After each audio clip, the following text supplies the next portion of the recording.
Seni bana vermiyorlar doğrusu. Dağlardan aşan yâre kavuşan.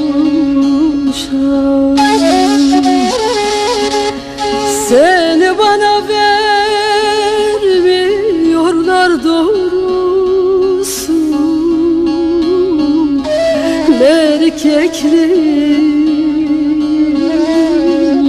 nedir çekti